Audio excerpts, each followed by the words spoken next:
Nah, supaya kita sama-sama semangat untuk memuji nama Tuhan, Alina mengajak adik-adik yang di rumah untuk bangkit berdiri dan kita akan menyanyikan lagu pujian yang pertama, yaitu Kumasuki Gerbangnya.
puji-pujian kita kepada Tuhan. Kita bersatu di dalam doa. Bapa kami yang di sorga, terima kasih Bapa, kami bersyukur karena Engkau masih menyertai kami Bapa di dalam tidur kami, di dalam aktivitas kami hari demi hari Bapa. Terima kasih Bapa, terkhususnya untuk hari Minggu ini. Terima kasih Engkau masih memberikan kami kesehatan, masih memberikan kami kesempatan untuk dapat beribadah sekolah minggu, meskipun kami harus beribadah di rumah aja. Ya Bapa, pada hari Minggu ini biarlah kiranya puji-pujian kami dapat berkenan di hadapan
Tuhan Yesus yang baik, pada hari ini ya Bapak, anak-anakmu, anak-anak sekolah minggu akan mendengarkan sebagian dari firman-Mu ya Bapak.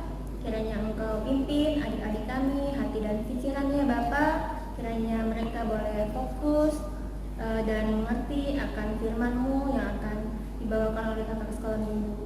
Kau juga berkati kakak sekolah minggu yang akan membawakan firman. Kiranya semua yang kakak sekolah minggu sampaikan semuanya berkenan kepadamu dan berasal daripadamu saja ya Bapak. Terima kasih ya Bapak. Pujilah namamu dulu sekarang dan sampai selama-lamanya. Amin. Adik-adik sekolah minggu, pada minggu ini bacaan Alkitab kita terambil dari, adik-adik buka Alkitabnya ya, dari Hagai 1 ayatnya yang pertama sampai dengan ayatnya yang ke-14. Sekali lagi, dari kitab Hagai 1 ayatnya yang pertama sampai dengan ayatnya yang ke-14. Kakak akan bacakan, adik-adik juga baca di rumah ya. Ajakan untuk membangun kembali bait suci. Pada tahun yang kedua zaman Raja Darius, dalam bulan yang ke-6, pada hari pertama bulan itu datanglah firman Tuhan dengan perantara Nabi Hagai kepada Zerubabel bin Shealtiel, bupati Yehuda, dan kepada Yosua bin Yozadak, imam besar, bunyinya, beginilah firman Tuhan semesta alam. Bangsa ini berkata, sekarang belum tiba waktunya untuk membangun kembali rumah Tuhan. Maka datanglah firman Tuhan dengan perantara Nabi Hagai, bunyinya, apakah sudah tiba waktunya bagi kamu untuk mendiami rumah-rumahmu yang dipapani dengan baik, sedang rumah ini tetap menjadi reruntuhan? Oleh sebab itu, beginilah firman Tuhan semesta alam, perhatikanlah keadaanmu, kamu menabur banyak, tetapi membawa pulang hasil sedikit. Kamu makan, tetapi tidak sampai kenyang. Kamu minum, tetapi tidak sampai puas. Kamu berpakaian, tetapi badanmu tidak sampai panas. Dan orang yang bekerja untuk upah, ia bekerja untuk upah yang ditaruh dalam pundi-pundi yang berlubang. Beginilah firman Tuhan semesta alam, perhatikanlah keadaanmu. Jadi, naiklah ke gunung, bawalah kayu dan bangunlah rumah itu. Maka aku akan berkenan kepadanya dan akan menyatakan kemuliaanku di situ. Firman Tuhan, kamu mengharapkan banyak tetapi hasilnya sedikit, dan ketika kamu membawanya ke rumah, aku menghembuskannya. Oleh karena apa? Demikianlah firman Tuhan semesta alam. Oleh karena rumahku yang tetap menjadi reruntuhan, sedang kamu masing-masing sibuk dengan urusan rumahnya sendiri. Itulah sebabnya langit menahan embunnya dan bumi menahan hasilnya. Dan aku memanggil kekeringan datang ke atas negeri, ke atas gunung-gunung, ke atas gandum, ke atas anggur, ke atas minyak, ke atas segala yang dihasilkan tanah, ke atas manusia dan hewan, dan ke atas segala hasil usaha. Lalu Zerubabel bin Shealtiel dan Yosua bin Yozadak, imam besar dan selebihnya dari bangsa itu mendengarkan suara Tuhan Allah mereka dan juga perkataan Nabi Hagai, sesuai dengan apa yang disuruhkan kepadanya oleh Tuhan Allah mereka. Lalu takutlah bangsa itu kepada Tuhan. Maka berkatalah Hagai, utusan Tuhan itu, menurut pesan Tuhan kepada bangsa itu, demikian, aku ini menyertai kamu, demikianlah firman Tuhan. Tuhan menggerakkan semangat Zerubabel bin Shealtiel, bupati Yehuda, dan semangat Yosua bin Yozadak, imam besar, dan semangat selebihnya dari bangsa itu.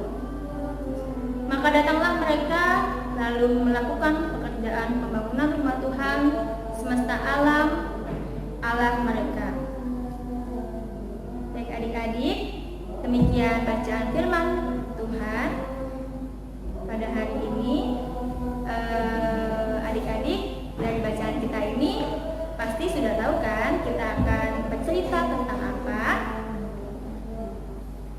Nah adik-adik, tema cerita kita pada minggu hari ini yaitu bertema Tuhan tidak diam. Nah, dari bacaan Alkitab kita ini kita umpamakan misalnya nih adik-adik. Adik-adik tahu Lego nggak? Nah, Lego yang biasa adik-adik mainkan itu adik-adik susun untuk menjadi sebuah rumah misalnya atau sebuah istana, membuat istana dari Lego tersebut. Nah, suatu ketika nih adik-adik udah buat Lego yang bagus, terus datang nih temannya adik-adik atau mungkin adiknya menghancurkan Lego yang udah adik-adik buat dengan susah payah, dengan yang sudah adik buat dengan lama, pelan-pelan, adik-adik susun rapi, tapi tiba-tiba hancur berantakan.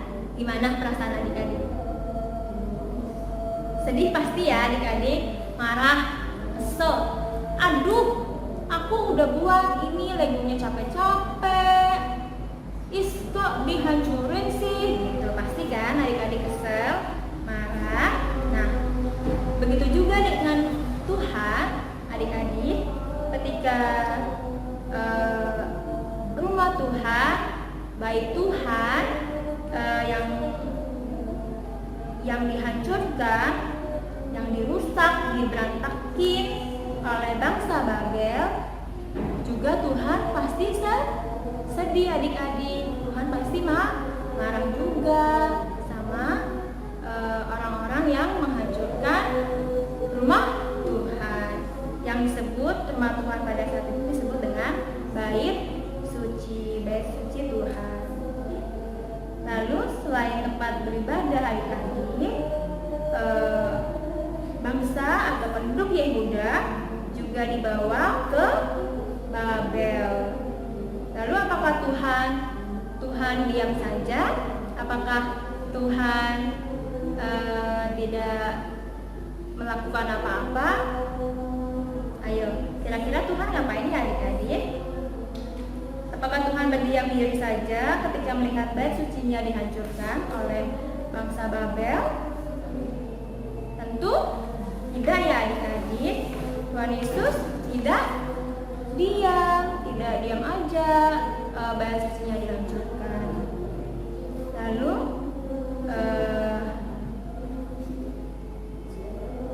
tibalah suatu hari Tuhan menggerakkan hati Raja Kores. Raja Kores ini adik-adik adalah raja Persia setelah Raja Nebukadnezar dikalahkan oleh Raja Kores. Lalu selanjutnya Raja Kores inilah adik-adik yang memimpin. Tapi Raja Kores ini adik-adik, dia baik, dia mengizinkan bangsa Yehuda untuk membangun kembali bait suci Tuhan. Dia mengizinkan juga bangsa Yehuda ini untuk pulang ke negerinya kembali. Lalu bangsa Yehuda ini ya adik-adik, sesampainya dia di negerinya di Yehuda, dia masing-masing sibuk adik-adik dengan membangun rumahnya kembali, tidak membangun bait suci, padahal sudah diizinkan untuk membangun bait suci kembali, tapi dia malah membangun rumahnya masing-masing. Dia melupakan bait suci Tuhan. Gimana nih adik-adik perasaan Tuhan? Pasti sedih kan ya adik-adik? dia dilupakan, bukan malah membangun bait suci, malah bangsa Yehuda, jemaat masyarakat Yehuda malah membangun rumahnya masing-masing. Lalu datanglah Nabi Hagai. Nah, pada gambar ini adik-adik, pada gambar ini datanglah Nabi Hagai untuk memperingati, untuk mengingatkan kembali bangsa Yehuda agar kembali membangun bait suci Tuhan. Karena adik-adik, kalau nggak ada bait suci, jemaat Yehuda nggak bisa beribadah. Sama kayak kita ya adik-adik, ada gereja tempat kita beribadah. Lalu datanglah Nabi Hagai untuk mengingatkan bangsa Yehuda untuk kembali membangun bait suci yang telah diruntuhkan oleh bangsa Babel itu. Karena tempat mereka beribadah kepada Tuhan untuk seluruh penduduk Yehuda itu juga digunakan. Jadi adik-adik, kita harus merawat tempat beribadah kita. Gak mau dihancurkan lagi kayak bangsa Babel yang menghancurkan bait suci Allah. Lalu pada gambar ini adik-adik, ini adalah gambar gereja kita. Gereja kita ini lumayan bagus ya adik-adik, daripada bait suci Allah yang sudah dihancurkan oleh bangsa Babel. Sudah hancur, sudah berantakan. Masih jauh lebih baik gereja kita ini adik-adik yang ada pada gambar ini. Nah, gereja kita ini juga harus kita rawat adik-adik, harus kita pelihara agar tetap baik kondisinya untuk kita beribadah kepada Tuhan. Tidak boleh merusak gereja, nanti Tuhan sedih. Dibandingkan dengan gereja kita ini adik-adik, teman-teman kita di luar sana masih banyak juga ya adik-adik yang tidak bisa beribadah di gereja seperti apa yang kita lakukan. Masih susah untuk beribadah di tempat yang layak, di tempat yang baik seperti yang kita miliki saat ini. Jadi kita harus bersyukur dengan cara kita menjaga dan merawat gereja kita ini. Contohnya nih adik-adik, pada hari Minggu adik-adik ke gereja, terus adik-adik makan permen misalnya, makan jajan. Nah, sampah dari makanan adik-adik tidak dibuang sembarangan, tidak ditaruh di, misalnya di gereja ada kursi, kolong kursi. Nah, tidak ditaruh di situ, tidak taruh di bawah kursi gereja, tetapi sampahnya buanglah pada tempat sampah. Itu sebagai contoh bahwa adik-adik mau menjaga dan merawat bait suci Tuhan, supaya adik-adik Tuhan tidak sedih karena gerejanya kotor atau gerejanya tidak layak untuk beribadah. Nah, jadi adik-adik, begitulah firman yang kita dengar pada hari ini. Adik-adik, kita kembali berdoa, lipat tangannya, tutup matanya, kita satu di dalam doa. Terima kasih ya Bapak buat firman-Mu, buat cerita sekolah minggu yang adik-adik boleh dengarkan pada hari ini. Kiranya adik-adik sekolah minggu dapat memahami isi firman-Mu, dapat melaksanakan isi dari firman-Mu yang telah didengarkan, dapat mempraktekkannya di kehidupan kami, di kehidupan adik-adik sehari-hari dalam beribadah.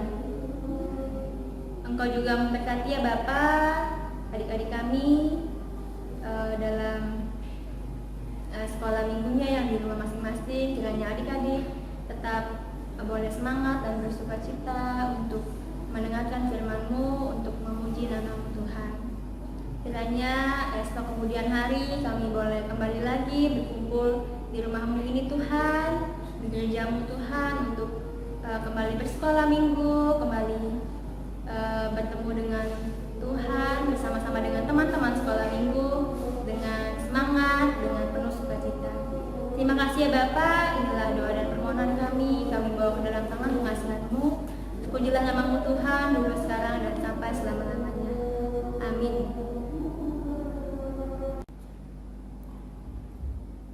Baik adik-adik, sekarang tiba saatnya kita untuk menghafalkan, mengucapkan hukum Taurat yang ke-9.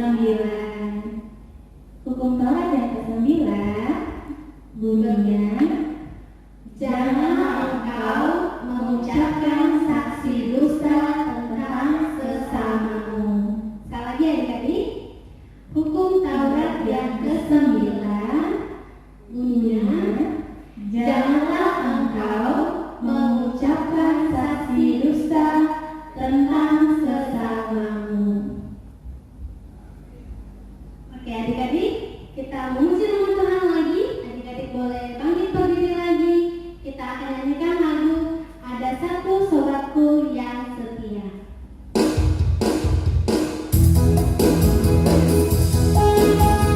Adik-adik di rumah boleh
Kiranya meskipun kami belum dapat bertemu, pada hari Minggu ini ya Bapa, kiranya itu tidak membuat kami sedih dan tidak bersuka cita, melainkan adik-adik kami tetap boleh semangat dan bersuka cita untuk bersekolah minggu. Begitu juga dengan kesehatan adik-adik kami ya Bapa, jika pada hari ini ada di antara adik-adik kami yang sedang mengalami kelemahan tubuh ya Bapa, Engkau juga kiranya memberkati adik-adik kami yang sedang sakit melalui obat-obatan yang dia konsumsi ya Bapa, kiranya adik-adik boleh kembali sembuh, boleh kembali sehat dan bersuka cita seperti sedia kala. Begitu juga dengan kegiatan persekolahan adik-adik sekolah minggu kami ya Bapa, yang pada bulan ini sudah dimulai persekolahan kembali. Engkau juga memberkati, walaupun mungkin adik-adik kami yang belum memulai bersekolah seperti biasa melalui online pun Tuhan memberkati adik-adik kami. Begitu juga dengan kesehatan kedua orang tua dan adik-adik kami ya Bapa, Engkau juga memberkati pekerjaan dan usahanya, Tuhan juga memberkati. Kiranya keluarga dan adik-adik kami boleh tetap semangat dan bersuka cita diberkati Tuhan. Seminggu ke depan ya Bapa, kami mau bawa ke dalam tangan-Mu, kami serahkan aktivitas kami ke dalam tangan pengasihan-Mu ya Bapa. Engkau pimpin kami dalam kami melakukan aktivitas kami seminggu ke depan. Inilah doa dan permohonan kami ya Tuhan, kami bawa ke dalam tangan pengasihan-Mu. Terpujilah nama Tuhan, dulu sekarang dan sampai selama-lamanya. Amin. Nah adik-adik, tiba saatnya kita untuk memberikan persembahan kita. Adik-adik siapkan persembahan dari rumah. Ada pengantar Alkitab. Persembahan kita pada hari ini terambil dari 2 Korintus 9 ayatnya yang ke-7.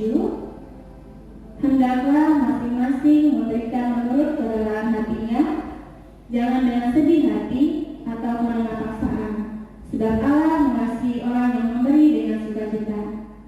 Mari kita mengumpulkan persembahan kita.